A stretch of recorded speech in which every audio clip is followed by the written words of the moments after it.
Hey friends, how you guys doing? A little bit of a detour from our scheduled programming.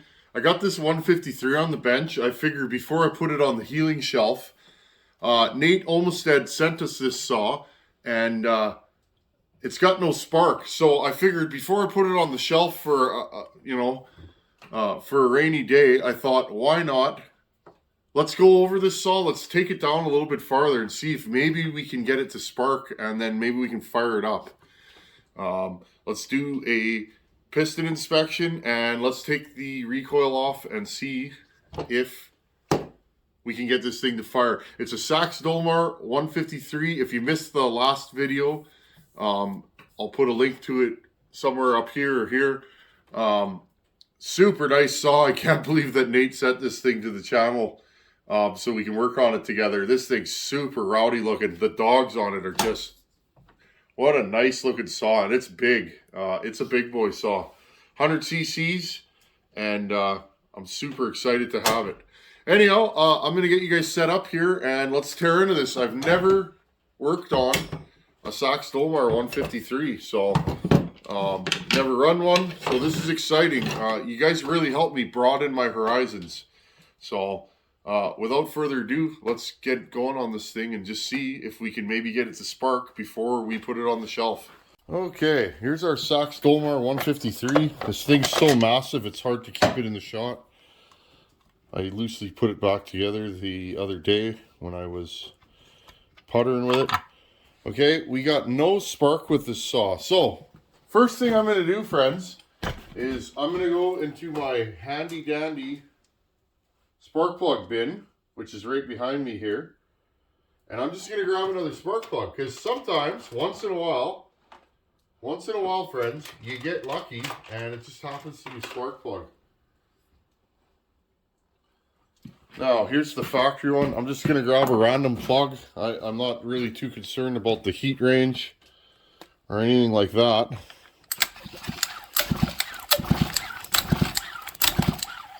I do not see, I'm going to scratch this into the mag real good just to see.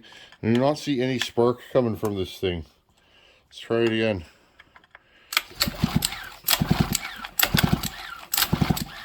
Let's try it one more time with the lights off. Sometimes you can see it then. Okay, so we got no spark. Okay, I'll move this over. Trying to keep this thing in frame. This saw is big, like 880 kind of big. Okay, I'm not sure, so let's do this together. There's 4 screws. Ooh, that thing's tight. Tight. There we go. 4 screws for the recoil. Just figure I'd put this on film. That way, if one of you guys has one of these and you've never worked on it, or you're curious, sometimes you can see in a video. Ooh, give me a second here, friends. Okay, I don't know if you guys own one of these, but they are a handy tool, especially for flathead fasteners. I have several of these. This is just the first one I grabbed. I remember years ago I was working on motorcycles with my pops when I was a kid, and he showed me these, and I've been using them ever since. You just give it a good whack. I'm going to move the camera back a little bit here. You just give it a good whack, and it turns. It's a handheld impact of sorts. Try not to hit the camera.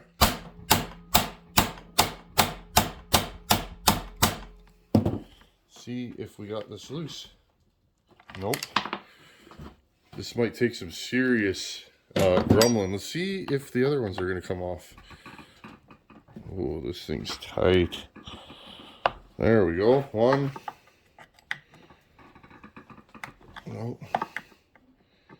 This thing might fight us, friends. There we go. Let's try this one again. Okay. Now, next thing I'm going to do is grab a bigger hammer. Okay, I got a bigger hammer. I got to wake this thing up. That's what we used to call it. Wake up that fastener. Ready?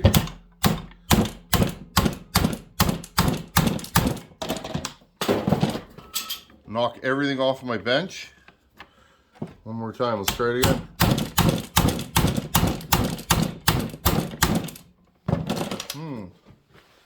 It sounds more violent than it is, friends. Let's see what we got here. Did it come loose? There we go. See, and sometimes that's all it takes is you gotta wake the screw up. This thing could have been in here for, I'm guessing these were made in the 80s maybe. I don't think this is a 70s saw. I could be wrong. Okay, and there you go. So there's a little trick if you're working on the oldies, the real old stuff, and you got flathead fasteners, that's the way to do it. 99.9% of the time it'll come out. If it won't, with that, well, then it sees good and you're going to be drilling it. Okay. Okay.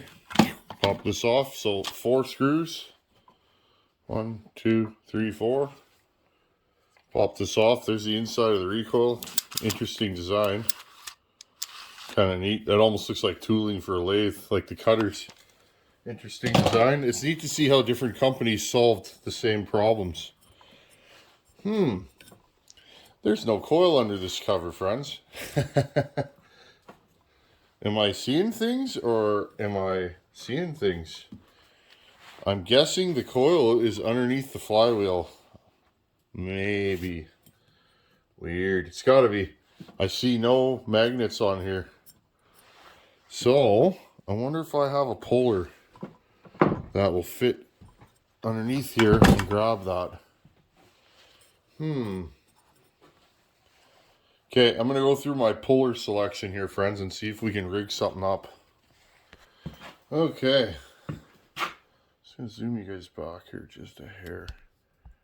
Don't mind all that good mess on the floor there. That's what floors are for, right? Okay, so you guys know the deal. What I normally do, I don't know where top dead center is on this thing. I'm going to feel it with my finger. Okay, I'm going to go back here. Just here when it expels the gases. Okay, I'm going to stick it in the hole. When the piston comes up and it goes through the spark plug, okay, you know that you're at top dead center without taking the muffler off.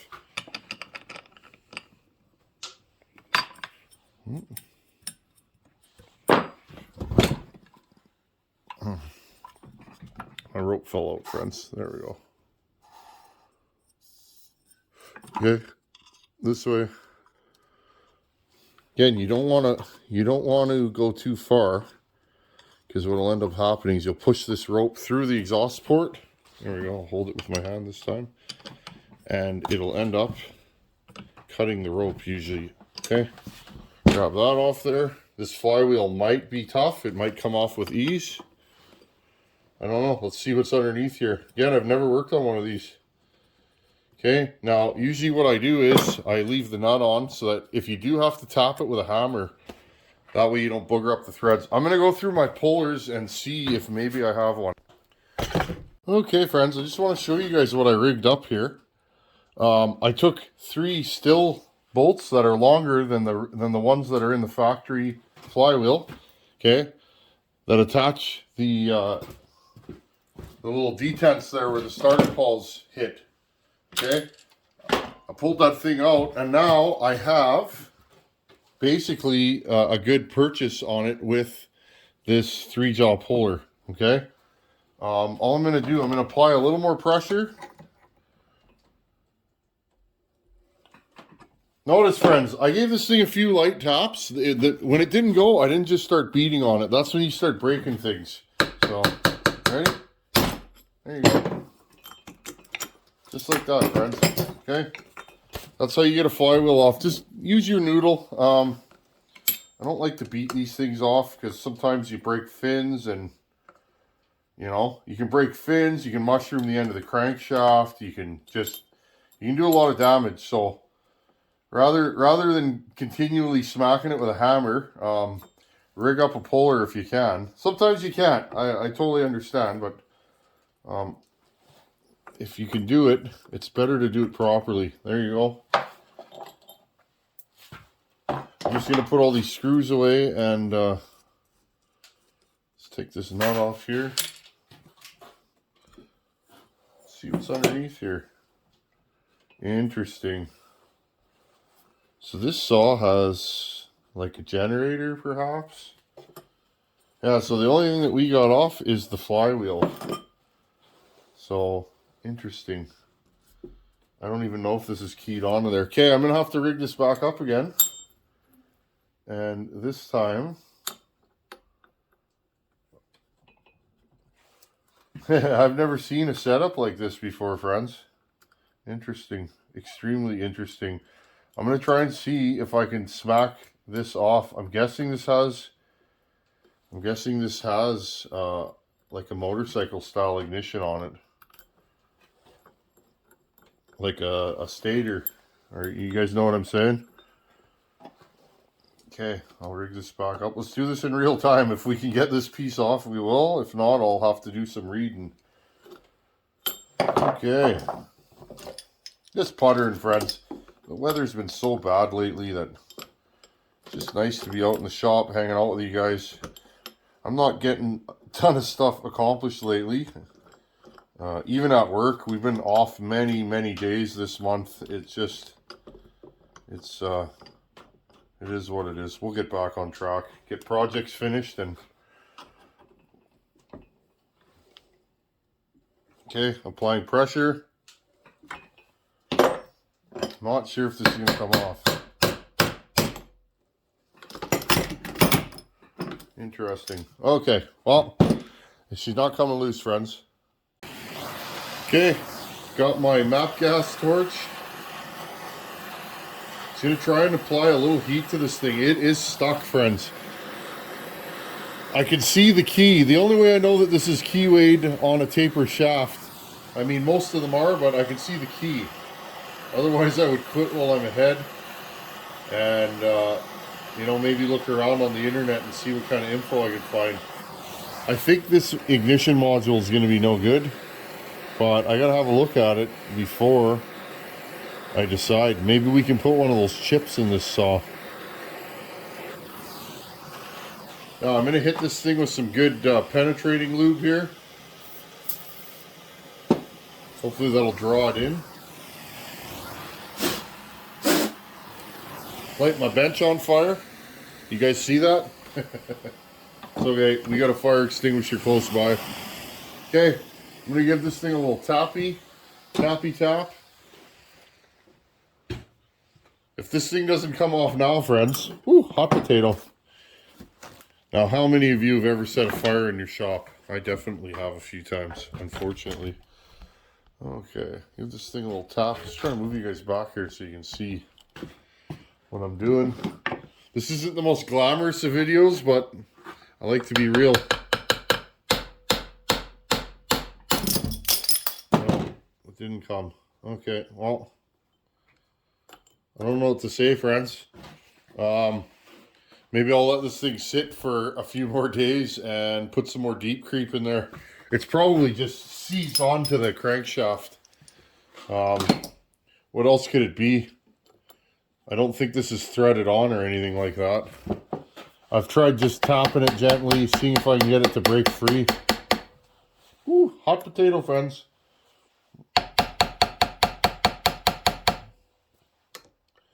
But yeah, it does not want to come off. I'm going to give her one more go. And if not, back to the drawing board. I'm going to have to make some kind of a fancy puller or something. The pullers that I all have, they're getting a good purchase on it, but they're slipping off. And while we got this thing on the bench, let's have a look-see. Look at that piston, friends. Yeah. Still has the machine marks on it. Interesting. Okay, let's recap this. Well, you win some, you lose some, eh? I'll get this thing figured out.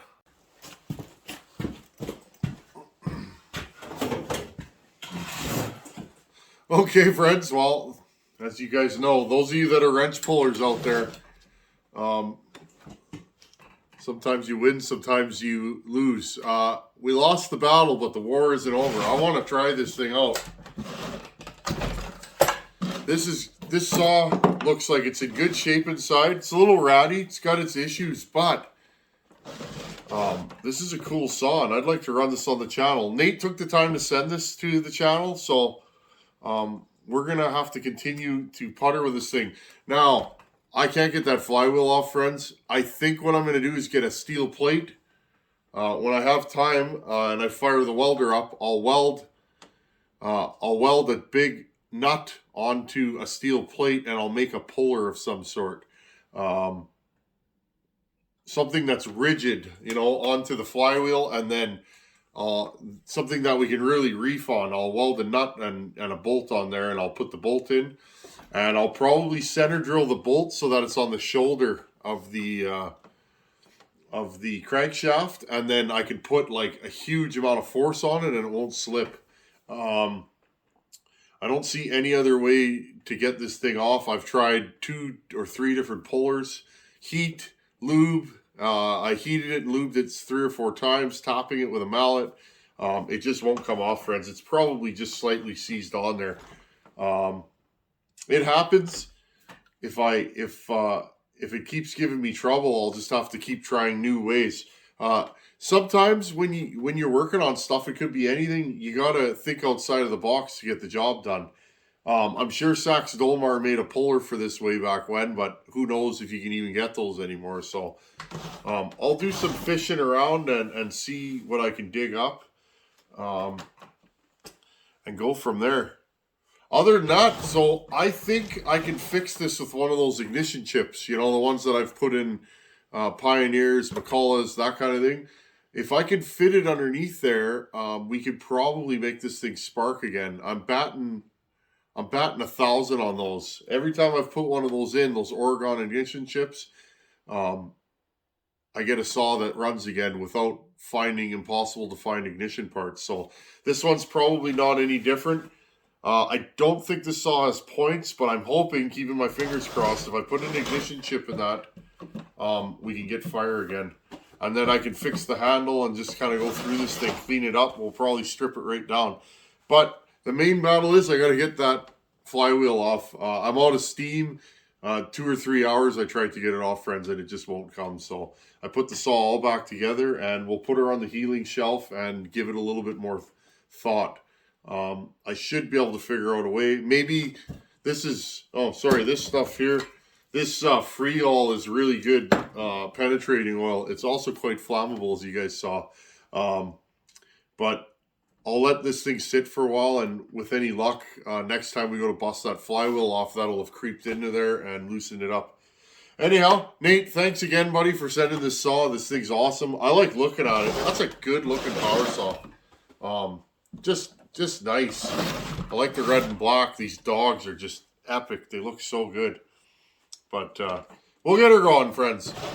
One thing about the Tin Man, I don't have quit, but as I get older, sometimes you got to rethink your plan of attack. You know, you can't just get to beating on things.